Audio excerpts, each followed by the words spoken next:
Hey everybody, AM 1230 WJOB. I'm Jim Deedlow, the morning host and owner here, co-owner of WJOB with my wife, as you well know. We do a ton of sports. One of the biggest honors every year is to come to the Hammond Sports Hall of Fame, though, and interview all the people getting inducted. And this year's 2015. We've been doing it for a number of years. And now we're going to go straight to a guy. His name is Bob Biscan. As a standout baseball pitcher at Morton, competing for Hammond Sports Hall of Fame coaches Jack Georges and Greg Jancich, the 1966 graduate hurled 7 shutouts, 6 consecutively during his senior year. He went on to pitch professionally in the Cleveland Indians organization. Congratulations, Bob. Thank you, Jim. Yeah. It's been a while, huh? Yeah. It's been a while since you pitched 6 shutouts in a row, probably. Yes, huh? it is. Yes, it has. Go back to that. Go back to that senior season. All right. Can you remember them in order? They were the first 6 games that I pitched that year. Oh, they were? Yes. And yes. let me, Clark, was Clark one of them? Yeah. Hammond High? Whiting, E.C. Washington. I think Roosevelt was one of them. Chicago Roosevelt. Yeah. Yeah. All those schools had excellent teams. They had the players back then knew how to play fundamental baseball. Every team was tough. They had excellent pitchers. Catchers had excellent arms. Very competitive. Very competitive.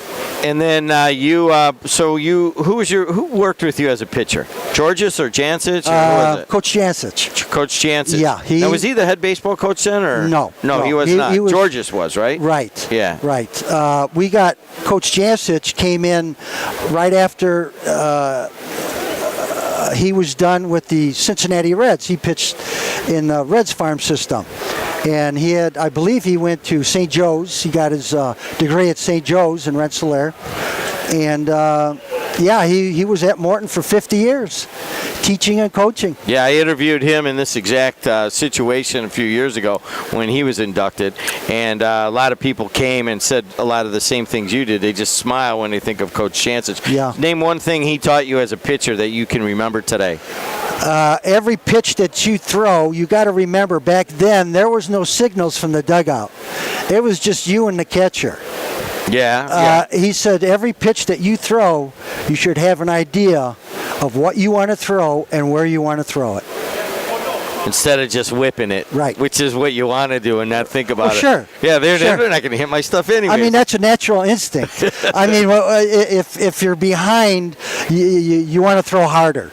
But in the pros, they teach you just the opposite. Think about it, right? So yeah. Let's compare pitching in what year was it that you 66. guys? 1966 and pitching right now in 2015. Different pitches, more off speed. Batters are bigger, stronger, faster. Pitchers have to do something to stay up there. And it was a guy like Bruce Sutter just messing around with the ball. And look what he came up with, the split finger. Which has really kind of changed a lot of baseball. Yes. I mean, there's still a lot of hard throwers and there's still a lot of just fastball curve, but yes. There's a lot of guys whipping in that little weird yes. dipsy doodle pitch. Yes. The off speed is the great equalizer. And so what after you left Morton, what about your life? Well, I got drafted by the Cleveland Indians. Was released out of spring training the next year. Didn't have a very good spring. But 6 weeks later, the San Francisco Giants called. They were looking for a pitcher in Decatur, Illinois. And I went down for a tryout. And during that tryout, I injured my right elbow. At that time, they didn't have Tommy John surgery. So my career was over. 3 months after that, I went into the Army. And 5 months after that, I was in Vietnam. Oh, you served in Vietnam then, yeah. huh? And, thank you for serving, by the way. And where do you live now? I live in St. John. You live in St. John, Indiana, yeah. So you're still a local guy. Yeah. All right, so 1966, any of the guys you played with you think will be here tonight? I know of a couple. All right, throw a couple names, whether they're going to come or not. Just some guys that you played with. Well, A year and a half ago, I had a small reunion at my house. We had Daryl Cheney there. He came by. He was had an engagement over here. He was going to speak. I hadn't seen him in probably over 40 years. Daryl Cheney is a motivational speaker now. Yes, he is. I've got his book, and he's appeared with me on the air before. Right. Well known, and he went on, of course, to play professional baseball. Right. And so any of the other guys that you can remember that you specifically remember playing with or against that kind of stand out in your mind? Tommy O'Brien. Tommy O'Brien. He was my catcher. He was your catcher at Morton. At Morton. Yeah. And he called the pitches. He had such a great arm, accurate arm. I can't remember a base runner advancing on him.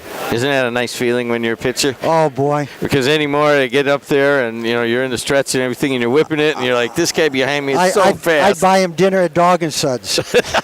Well, way to splurge there, baby. Hey, thanks for serving, and congratulations on your honor today. I appreciate it. Thanks a Thank lot. you so much. Bob Biscan, inducted into the 2015 class at the Hammond Sports Hall of Fame. I'm Jim Deedlow, AM 1230 WJOB.